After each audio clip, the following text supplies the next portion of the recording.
Indonesia dikenal sebagai negara agraris, yaitu negara dengan perekonomian yang bergantung atau ditopang oleh sektor pertanian.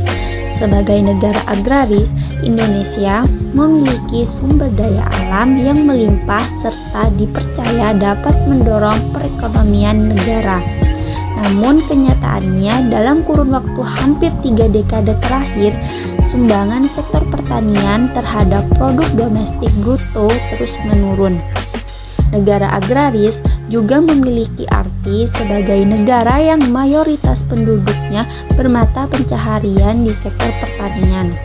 Tapi kenyataannya tidak seperti itu. Petani di Indonesia menurut Badan Pusat Statistik atau BPS pada Agustus 2022 dari 135,3 juta penduduk yang bekerja, 29,9%-nya atau sekitar 40,6 juta penduduk bekerja di sektor pertanian. Namun, petani di Indonesia mengalami penurunan dari tahun ke tahun. Pada 1976, rasio pekerja Indonesia dalam bidang pertanian mencapai 65,8%, tetapi lambat laun jumlahnya tinggal sekitar 29% di tahun 2022. Selain itu, petani di Indonesia juga masih didominasi oleh petani senior yang kian menua pada rentang usia 45 hingga 64 tahun. Kondisi ini cukup disayangkan.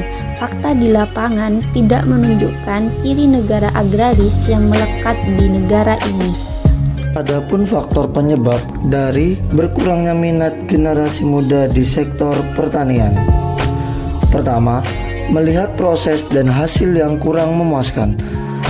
Proses yang cukup lama hingga memakan waktu berbulan-bulan untuk menikmati hasil panen menjadikan aspek pertanian sedikit demi sedikit ditinggalkan oleh generasi muda.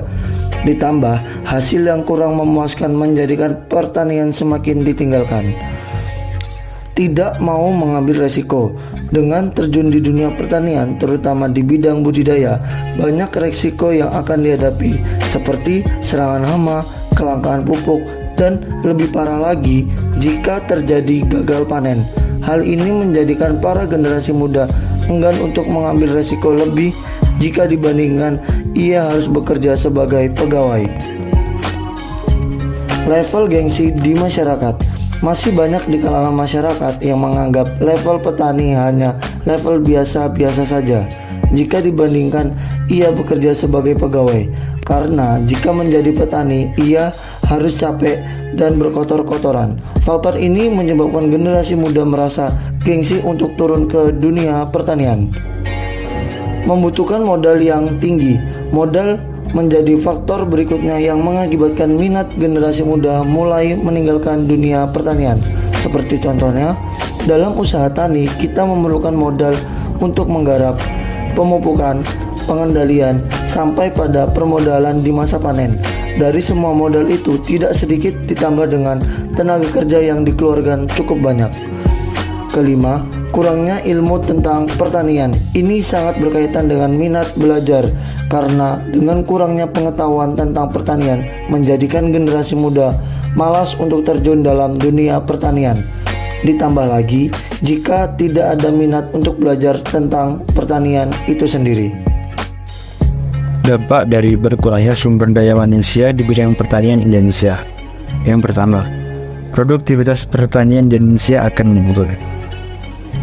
Jumlah petani yang semakin berkurang menyebabkan lahan yang dikelola pun juga semakin sedikit. Akibatnya, produktivitas pertanian yang dihasilkan pun ikut menurun. 2. Petani tidak mampu memenuhi kebutuhan pangan di Indonesia dan akan mengakibatkan kelangkaan pangan.